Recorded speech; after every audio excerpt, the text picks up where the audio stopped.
നിങ്ങൾ കുരങ്ങന്മാരെ കണ്ടിട്ടുണ്ടോ? എന്ത് ചോദ്യമാണല്ലേ. കുരങ്ങന്മാരെ കാണാത്തവരായി ആരാണുള്ളത്? പോട്ടെ, കുരങ്ങന്മാരുടെ ഒരു പൊതു സ്വഭാവം എന്താണെന്ന് പറയാമോ? എവിടെയും ഉറച്ചു നിൽക്കാതെ അങ്ങോട്ടും ഇങ്ങോട്ടും ചാടിക്കൊണ്ടിരിക്കും. ഒടുക്കം പിടിവിട്ട് താഴെ വീഴും വരെ അത് തുടർന്നുകൊണ്ടിരിക്കും. ശശി തരൂർ MP കുരങ്ങനാണെന്ന് എനിക്ക് തോന്നുന്നില്ല. പക്ഷേ പുള്ളിയുടെ ചില സ്വഭാവങ്ങൾ കാണുമ്പോൾ കുരങ്ങന്മാർ ചെയ്യുന്നതിനോട് ഉപമിക്കാൻ തോന്നാറുണ്ട്. എല്ലാം കസേരയ്ക്ക് വേണ്ടിയുള്ള കളിയാണെന്നേ. ആദ്യം ഇടതിനെ പുകഴ്ത്തി, എന്നിട്ട് ഹൈക്കമാൻഡിനോട് പറഞ്ഞു എന്നെ മുഖ്യമന്ത്രിയാക്കണം. പക്ഷെ ഹൈക്കമാൻഡ് കേട്ടില്ല. അപ്പോ BJP പൊക്കി പറഞ്ഞു. എന്നിട്ടും ഹൈക്കമാൻഡ് കമാന്ന് ലക്ഷം മിണ്ടിയില്ല. അപ്പൊ വീണ്ടും BJP പൊക്കി. അപ്പോ ഹൈക്കമാൻഡിന് കാര്യങ്ങൾ ഏകദേശം തിരിഞ്ഞു. ഇനിയും കളിച്ചാൽ ചെക്കൻ എന്തെങ്കിലും ചെയ്താലോ എന്ന് ഭയന്ന് വേഗം അടുത്തിരുത്തി പിടിച്ചു പറഞ്ഞു, പഹയാ നീ തന്നെ മുഖ്യമന്ത്രി എന്ന്. അതോടുകൂടി എടുത്തു തലയിൽ വെച്ചവരെയൊക്കെ പതുക്കെ താഴെ ഇറക്കാൻ തുടങ്ങി. സ്വകാര്യ സർവകലാശാലകളെ എതിർത്തിരുന്ന LDF ഇപ്പോൾ അധികാരത്തിലെത്തിയപ്പോൾ അതിന് അനുമതി നൽകുന്ന ബിൽ പാസാക്കിയ നടപടി ചൂണ്ടിക്കാട്ടിയാണ് തരൂർ ഇടതിനെതിരെ രംഗത്ത് വന്നിരിക്കുന്നത്. കമ്മ്യൂണിസ്റ്റുകാർ ഒരു ദിവസം 21ാം നൂറ്റാണ്ടിലേക്ക് പ്രവേശിക്കുമെന്ന് തനിക്ക് ഉറപ്പുണ്ടെന്നും അത് പക്ഷെ സംഭവിക്കുക 22ാം നൂറ്റാണ്ടിലായിരിക്കുമെന്നും തരൂർ പരിഹസിക്കുകയുണ്ടായി.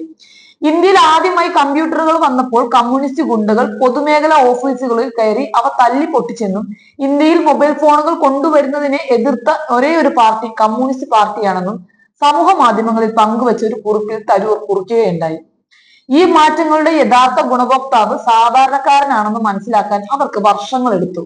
ആ സാധാരണക്കാരന് വേണ്ടിയാണ് തങ്ങൾ സംസാരിക്കുന്നതെന്നാണ് അവകാശപ്പെടുന്നത്. ഒടുവിൽ അവർ ഒരു ദിവസം 21ാം നൂറ്റാണ്ടിലേക്ക് പ്രവേശിക്കുമെന്ന് തനിക്ക് ഉറപ്പുണ്ട്.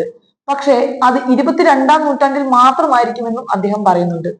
ഏറ്റവും രസകരം, ഇദ്ദേഹത്തിന്റെ പാർട്ടിക്കാർ ഇപ്പോഴും 19ാം നൂറ്റാണ്ടിന്റെ പകുതി പോലും കഴിഞ്ഞിട്ടില്ല എന്നതാണ്.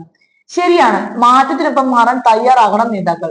എന്നാൽ ഇതേ ഇടതുപക്ഷ സർക്കാരിന്റെ ഇതുവരെയുള്ള പദ്ധതികളിൽ അങ്ങയുടെ വ്യവസായ വികസന കോൺഗ്രസ് പാർട്ടി സഹപ്രവർത്തകരുടെ സമീപനം എന്തായിരുന്നു? അവസാനത്തെ ബ്രൂവറി നിർമ്മാണശാല ഉൾപ്പെടെ ഗദർദാരികൾ പടക്കം പോലെ ആരോപണങ്ങൾ ഉന്നയിച്ച് അനുവദിക്കില്ല പറയാത്ത പദ്ധതി ഒരെണ്ണമെങ്കിലും ഉണ്ടോ?